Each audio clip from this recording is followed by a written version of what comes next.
Pada zaman dahulu, di belakang dusun Pasir Mayang, ada sebuah kerajaan yang bernama Limbungan. Kerajaan itu diperintah oleh seorang ratu Putri Reno Pinamasa. Putri ini terkenal dengan kecantikannya yang menawan hati. Tak mengherankan banyak raja dan putra raja yang menghendaki mempersuntingnya. Namun, tak seorang pun raja ataupun putra raja yang meminang yang diterimanya. Semua pinangannya ditolaknya. Dalam menjalankan pemerintahannya, sang ratu dibantu oleh 3 orang hulu balang yang Baginda percayai. Apalagi yang ratu tunggu? Kerajaan kita semakin makmur. Jurang antara masyarakat miskin dan masyarakat kaya dapat kita perdekat. Ketertiban dan keamanan makin stabil. Sudah masanya ratu memikirkan untuk berumah tangga. Aku sudah bahagia hidup seperti ini. Bahagia yang bagaimana, ratu? Ratu hanya fokus kepada rakyat dan tidak memikirkan diri ratu. Aku bahagia melihat rakyat aman dan tentram saat ini. Lagi pula, para rakyat yang menyayangiku. Aku tidak perlu pria yang hanya mau dengan kecantikanku dan kekayaanku. Tapi ratu, Lagi pula, aku sudah memiliki dayang yang arif dan dayang bijaksana sepertimu Dayang Penghulu, dan dayang dengar kitab yang memiliki keistimewaan yang dapat melihat kejadian yang akan datang melalui kitabnya. tapi apabila ratu menikah dengan kerajaan tetangga, tentunya pertahanan kerajaan kita akan lebih kuat. Kita memiliki panglima perang, seperti Daun yang kuat, setia dan pantang menyerah. Bagiku semua itu sudah sangat membantuku, tidak membutuhkan pendamping lagi. Sudahlah membicarakan tentang itu. Akan ada waktunya kelak. Jodoh tidak dapat dicari-cari, apalagi dipaksakan. Rakyat kerajaan Limbungan amat prihatin atas keadaan Putri Reno Pinamasa yang terus-menerus menolak pinangan orang. Memang dia mengutamakan kerajaan daripada mengurus kepentingan pribadinya. Itu sebabnya rakyat makmur. Kecantikan Putri Reno Pinamasa terdengar pula sampai ke telinga Raja Jawa. Lama-kelamaan, Raja Negeri Jawa lalu mengirim utusan untuk melamar sang putri. Pengawalku, siapa gerangan perempuan cantik yang selalu menolak pinangan para raja di Nusantara ini? Beliau adalah pemimpin di kerajaan negeri Limbungan yang bernama Putri Reno Pinangmasa. Di samping cantik, ratu terkenal berbudi luhur, arif serta bijaksana. Kebijaksanaannya dipuji-puji oleh rakyatnya. Baiklah pengawalku, sampaikan kepada Putri Reno Pinangmasa dengan lamaranku dan barang-barang persembahan sebagai tanda pinanganku, dan bawalah prajurit sebagai pengawalmu. Baiklah Baginda Raja, hamba akan mempersiapkan persembahan lamaran.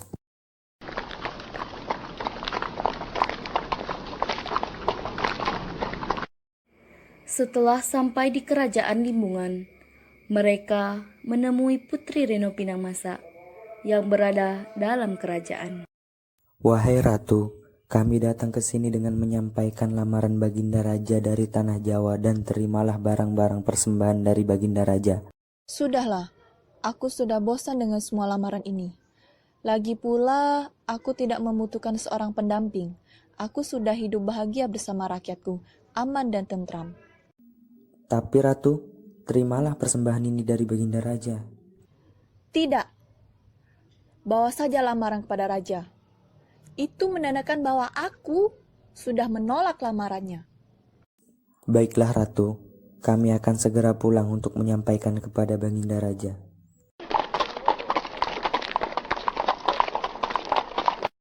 Raja Jawa sangat tersinggung karena lamarannya ditolak.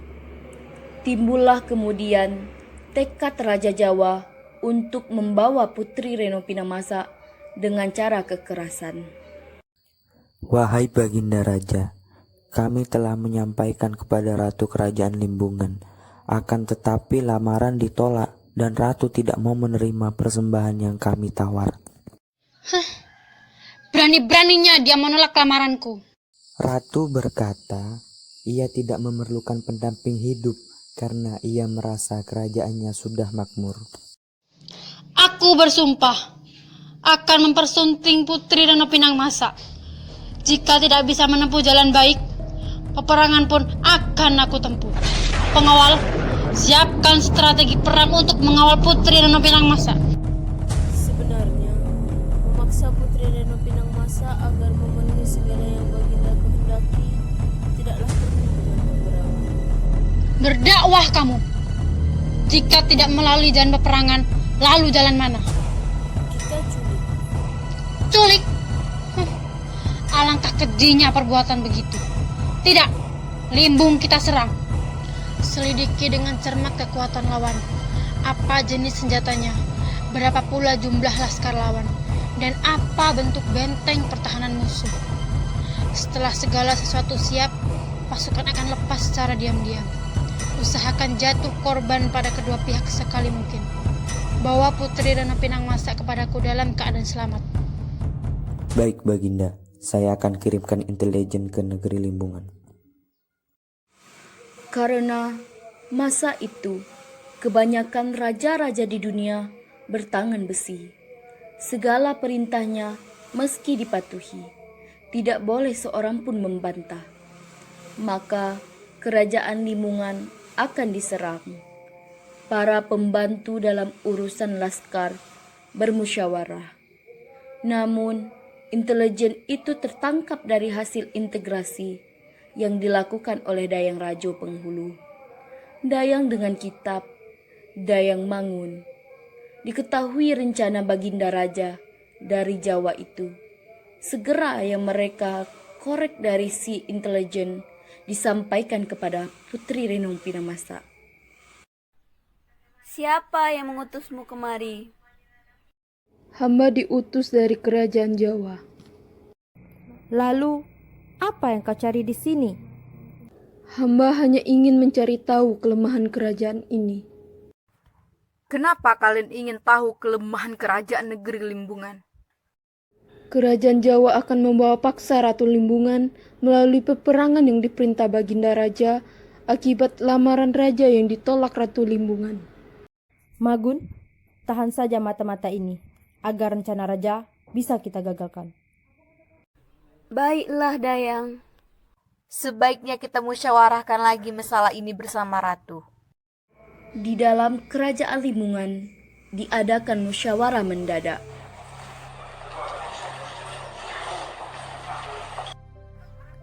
Ratu, ada seseorang intelijen dari tanah Jawa menyelidiki kerajaan kita. Dan hamba sudah menangkap intelijen itu. Ia ada di ruangan bawah. Lalu, informasi apa yang kau dapat, Dayang? Mereka merencanakan peperangan karena penolakan lamaran ratu. Kita tidak akan mencari musuh. Tetapi, apabila kedaulatan dari kemerdekaan kita terancam, maka kita patut bertindak, Dayang. Kumpulkan. Semuanya kita akan merundingkan masalah ini.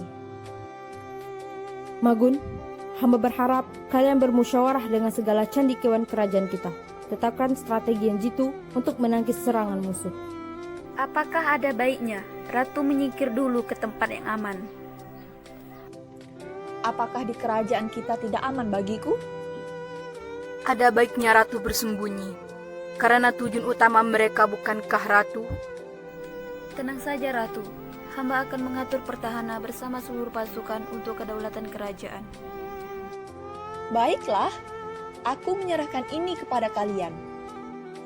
Akhirnya didapatkan suatu cara yang telah disepakati bersama dalam perundingan tersebut. Negeri diberi perparit, di samping itu harus dipagar pula dengan bambu berduri. Bambu yang dahan dan rantingnya harus berduri. Maka dicarilah tumbuhan tersebut. Setelah dapat, maka segera ditanam berlapis-lapis sebagai pagar negeri untuk menghalangi supaya tentara Jawa jangan masuk.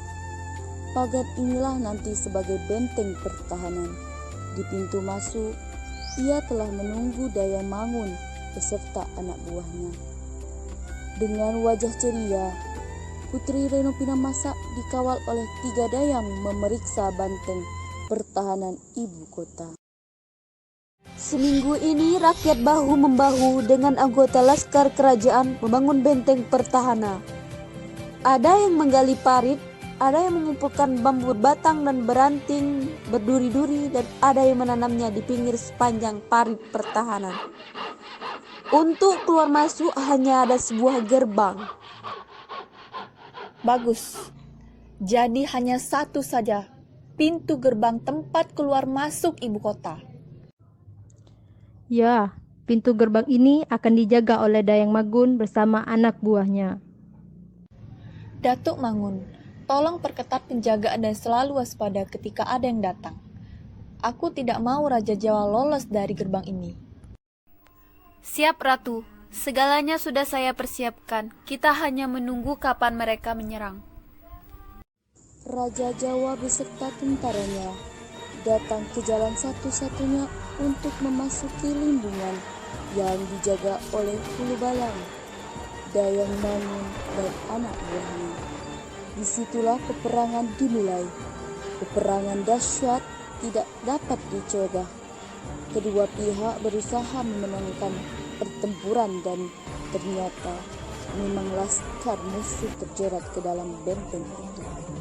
Pakaian mereka melekat di badan terkait oleh duri sehingga maju tidak bisa, mundur pun tidak bisa.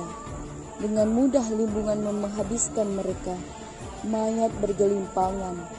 Pasukan yang menerobos pintu gerbang pun gagal. Laskar Jawa mundur dalam meninggalkan korban dalam jumlah besar. Melibat tentaranya gagal memasuki limbungan dan menderita kekalahan besar. Raja Jawa memanggil semua dayang dan mengumpulkan semua prajuritnya. Maka diadakan perundingan, dicari akal melalui pikiran orang banyak. Hahaha, hebat juga ya. Sungguh cerdik calon adindaku itu. Tidak apa. Apakah artinya parit dan tanaman bambu berduri itu? Kupikir jika kecerdikan harus diatasi dengan kecerdikan pula. Apa maksud Baginda Raja berkata begitu? Hahaha, uang logam kita tertonton Panglima.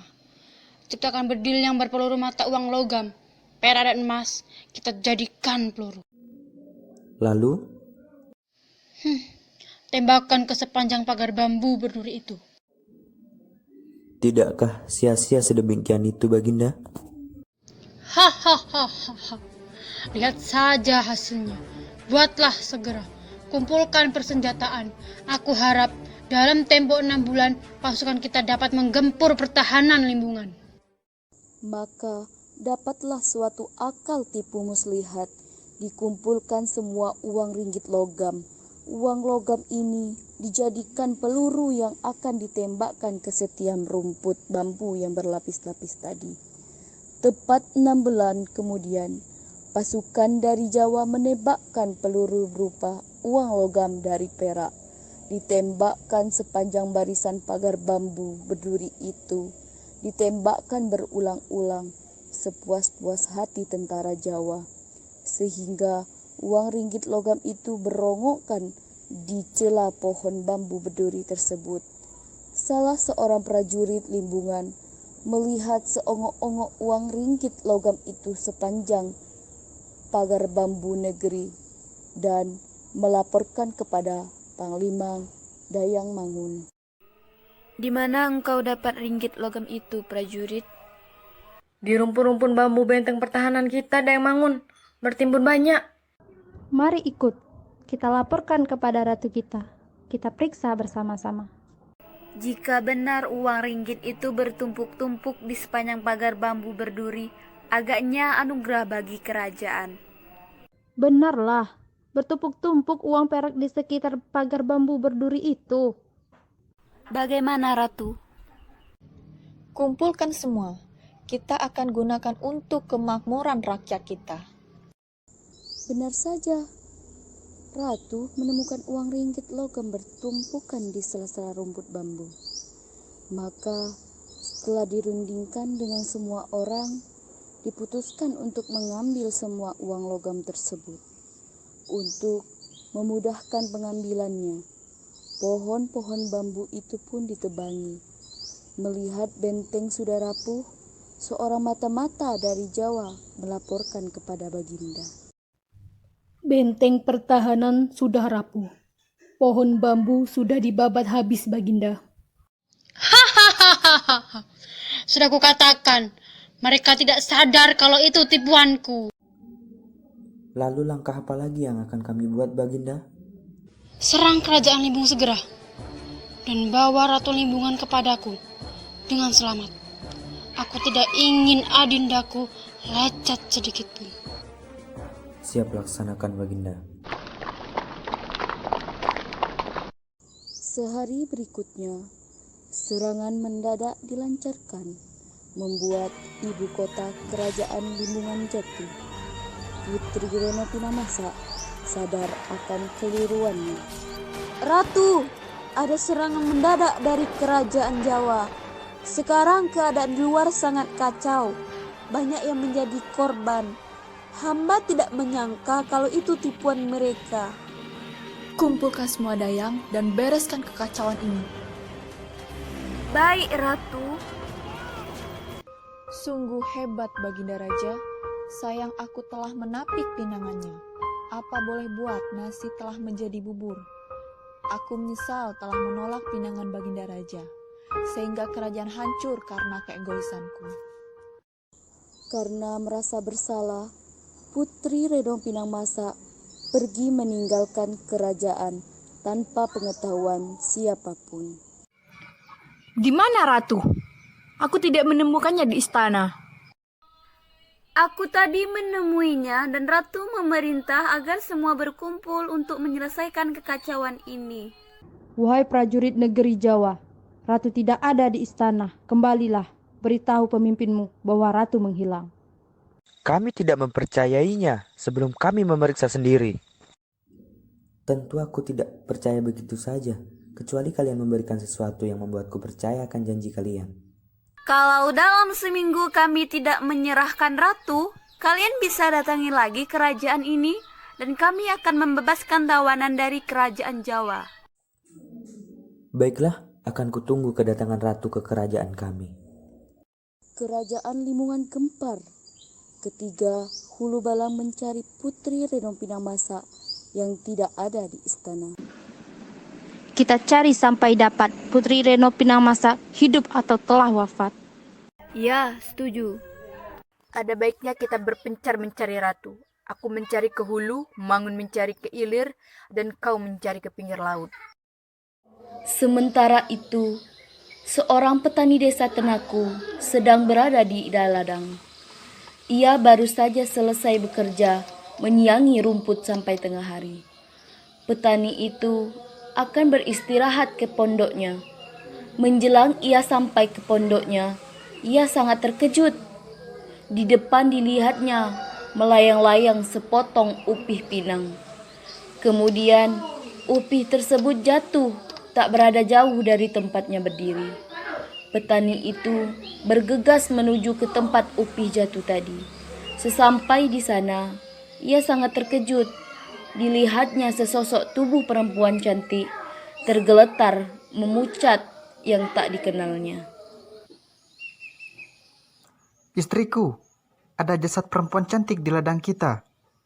Bagaimana bisa ada jasad perempuan di ladang kita? Aku tidak tahu dari mana asalnya. Awalnya aku mengira upih pinang yang jatuh, karena jasadnya jatuh bagaikan upih pinang yang melayang-layang di udara. Jatuh tepat di muka pondok itu.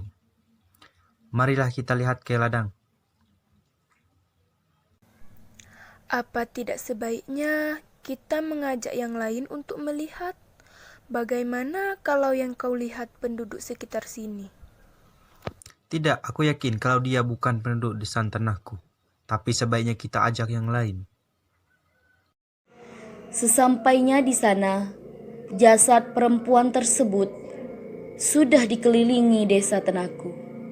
Ternyata semua penduduk desa Tenaku sama dengan petani tersebut, tak juga mengenal siapa gerangan orang yang meninggal secara aneh itu. Apakah ada yang mengenal jasad ini? Tidak, aku tidak pernah melihat desa Tenaku secantik ini.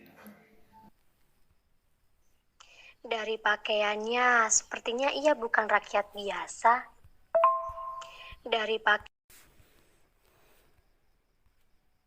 Bagaimana kalau kita memanggil Nyai untuk menerawang siapa jasad perempuan ini? Semua yang hadir menjadi gempar. Mereka saling berpandangan dan bertanya satu sama lain. Di saat demikian, maka dipanggil seorang dukun. Dukun telah datang. Ia tersenyum melihat jasad perempuan itu dan segera membakar kemean. Setelah itu, dibacanya jampi-jampi ramalan. Dalam waktu yang singkat, dapatlah diketahuinya siapa gerangan mayat yang berbaring di dalam itu. Jasad yang kita temui ini. Siapa, Nyai? Dia bukan sembarangan orang. Jasad yang melayang jatuh dari udara bagaikan upih pinang ini adalah jasad Tuan Putri Reno Pinangmasa yang merupakan Ratu Negeri Limbungan. Apa?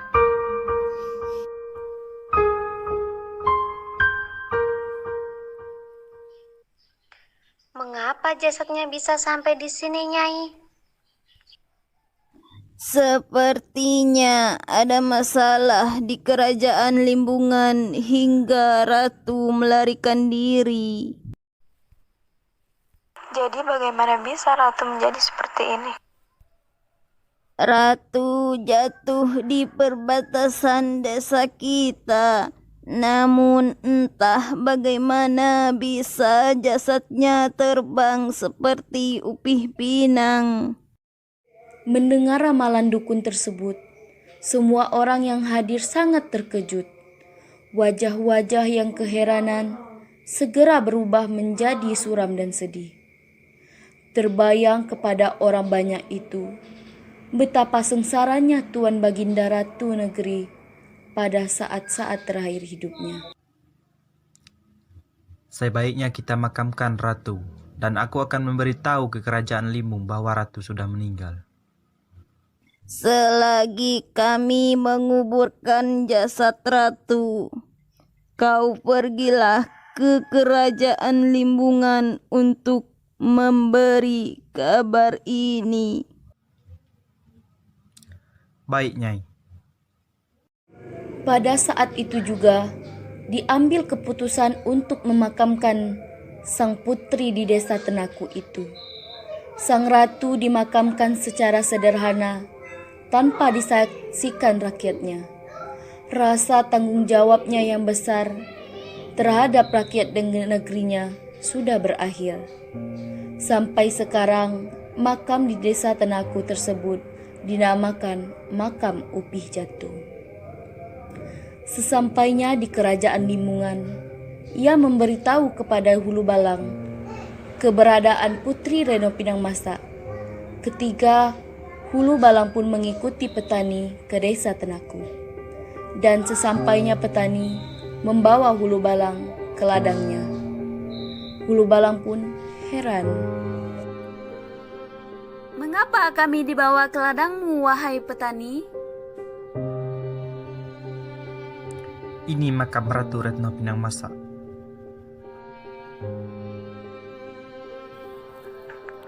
Bagaimana bisa Ratu sampai di sini? Hamba tidak tahu pasti, tapi kami namakan makam ini Upih Jatuh karena jatuhnya jasad Ratu bagaikan upih jatuh dari udara. Ketika Hulu Balang bersujud di makam Ratu Putri Reno Pinangmasa. Maafkan hamba, Ratu. karena tidak bisa menjaga kerajaan beserta ratu dengan baik. Maafkan hamba ratu, karena tidak bisa menjaga kerajaan beserta ratu dengan baik. Dayang Penghulu terdiam membayangkan kesulitan di akhir hidup ratu. Ketiga hulu balang tersebut meratapi kematian sang ratu. Mereka menyalahkan diri mereka sendiri sehingga tidak memiliki semangat hidup lagi. Mereka hanya berdiam diri di kerajaan karena rasa bersalah yang besar, dan mereka yang diharuskan untuk mengurus kerajaan membuat mereka sakit dan meninggal bersamaan. Ketiga hulu balang pun dimakamkan berdampingan dengan makam Putri Reno Pinangmasa.